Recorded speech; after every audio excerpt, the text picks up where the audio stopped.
Welcome to chapter 4, points to remember. Alright guys, we want to remember to handle oxygen and acetylene cylinders with care. We want to make sure we don't expose them to excessive heat and prevent contact with oil and grease. Let me tell you, it's really important. Working on a job site, guy who's working on something had his hands all oily and nasty, and he went to use a torch. And before we can yell and scream at him to stop, he was a crispy critter. Okay, oil and grease with oxygen and acetylene is combustible, and you will combust, so you need to be very careful. Okay, we want to make sure that we hang up the torch when we're done. We want to make sure that we don't get the hose on the floor bent. Okay, and the last one is when we adjust the screw on the regulator, the adjusting screw, the one that tells us, how much working pressure we have. We want to release it before and after we open a cylinder valve. That means open it all the way on the regulator, and that way we don't have any pressure that's made up before we open the cylinder valve. Okay, we want to make sure we don't lubricate the adjusting screw. Okay, and we don't want to interchange oxygen or acetylene hoses. Of course, if we do, we can make mistakes and people can get hurt.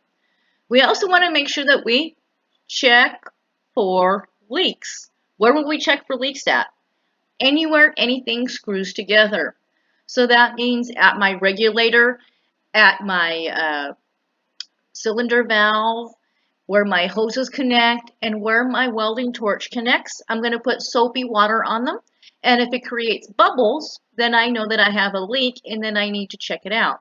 We also need to remember that when we put a tip on or anything else, these are brass. So any of our screw fittings are brass, which means that they can deform really easily, which means we need to be careful when we screw things on so we don't cross thread them. We also don't need to over tighten them, because if we over tighten them, it makes it impossible to get off and we can do a lot of damage to our stuff. All right. We also want to make sure that we have the appropriate filter plate. If you guys are going home with headaches or spots in your eyeballs, you need to get a darker shade lens. All right, we also want to use a sparkler or a spark lighter. We don't want to use a match or a lighter because we don't like to go kaboom. All right, here's the other one. Always use shop air to remove dirt and dust from clothing. All right, don't use oxygen. I want you guys to look really carefully. Look down right now. And I want you to look at the inside of your shirt. Okay? Notice it has these little fibers in it, these little holes if we look really closely. Well, what happens if we put oxygen or blow oxygen on ourselves instead of like shop air to blow ourselves off? Those little particles of oxygen will actually get stuck in our shirt. And then we walk by somebody who's welding. Yeah, kaboom. All right, so we want to make sure we don't do that. And personally, if you use shop air and you have metal on you or anything like that, not only can it go into your eyeballs, but you can also ram it into your skin. So usually, I don't prefer to dust myself with shop air at all. All right, so let's talk about some questions for study and discussion. What type of safety devices are used to prevent cylinders from exploding when subjected to intense pressures? Well, since the pressure of gases varies, because of different temperatures, oxygen cylinders are equipped with a safety net that permits the oxygen to drain slowly if the temperature increases beyond its limit. And if a cylinder were exposed to a hot flame, the safety net would relieve the pressure before the cylinder reached its exploding points. So what's the purpose of a protector cap on a cylinder? To protect the cylinder valve. Okay. How much should the cylinder valve be opened on an acetylene cylinder? Acetylene cylinder should be opened 1/4 turn so it can be closed quickly in an emergency. And how much on the oxygen cylinder? Well, when we have an oxygen cylinder, it is a dual seating valve, which means it must be all the way open in order for it to seat correctly and in order for it not to leak. Why is it dangerous to allow grease or oil to come in contact with the oxygen cylinder valve? Well, it aids in combustion and we don't want to burn. What is the function of the needle valves on a welding torch? Well, one regulates the flow of oxygen and the other regulates the flow of acetylene on our torch. So how much do we need? How hot is it? All right, why are oxygen and acetylene hose fittings made with different screw heads?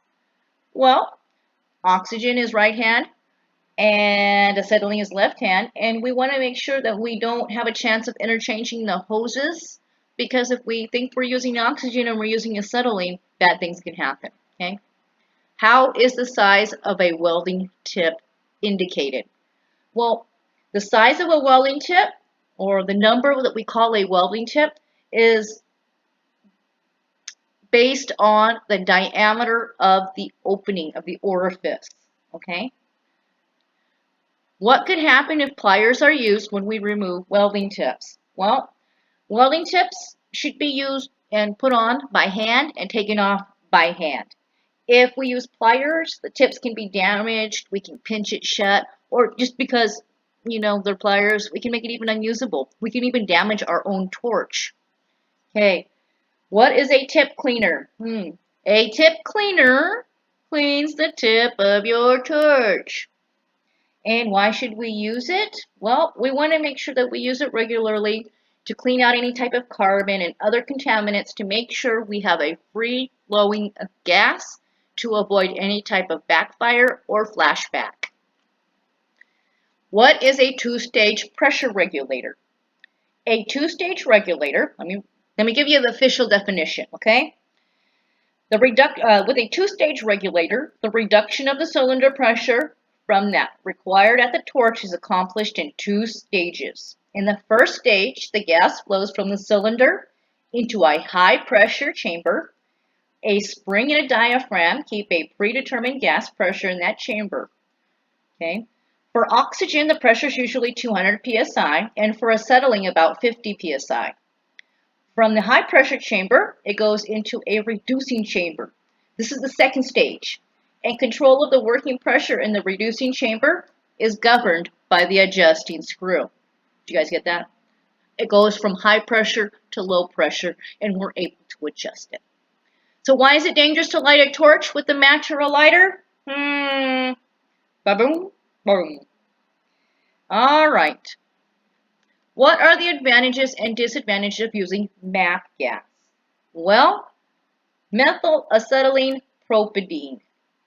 Okay, methyl acetylene propylene has many physical properties of acetylene, but it lacks shock sensitivity of acetylene, and it is the result of arrangement of molecular structures of acetylene and propane.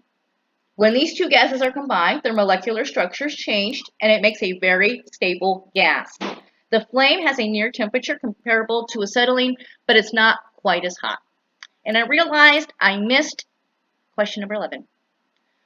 All right, so what precautions should be observed in handling a pressure regulator? Well, we want to make sure we check the adjusting screw before the cylinder valve is turned on, okay? And we release it when welding has been done. We never want to use oil on a regulator.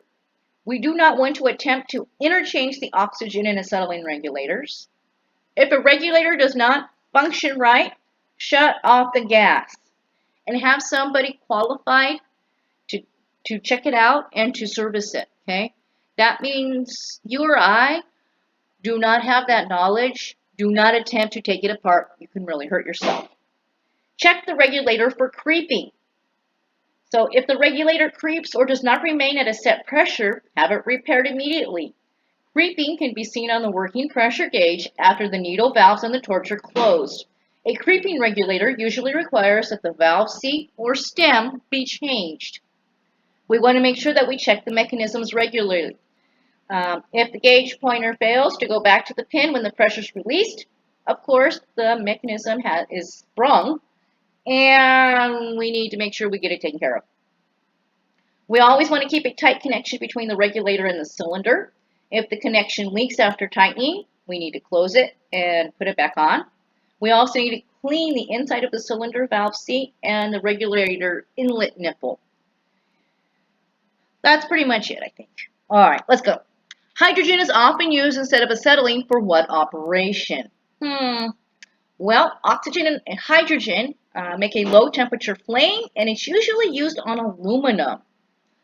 What welding goggle shade numbers are commonly used for oxy-acetylene welding? Well, we're going to say 4, 5, and 6. And what type of protective clothing is worn? Well, we want to make sure that we're using long sleeves. We're using some type of shop coat, as well as goggles and dark filter shade. What type of, well, we did that one. Hold on. Name 3 ways of distinguishing oxygen hoses from acetylene hoses. Name 3 ways of distinguishing oxygen fittings from acetylene fittings. All right, here we go. To prevent hoses from being misconnected, oxygen and acetylene hoses can be distinguished by color, by the notch in the acetylene nut, and by right hand or left hand threads. Who is responsible for repairing a damaged regulator? Somebody who is qualified to repair it. How are oxygen and acetylene cylinders moved safely? Very carefully, usually with the cylinder cart. If not, we don't carry it. We kind of roll it a little bit on its side. All right, guys. Thank you. Please drive through.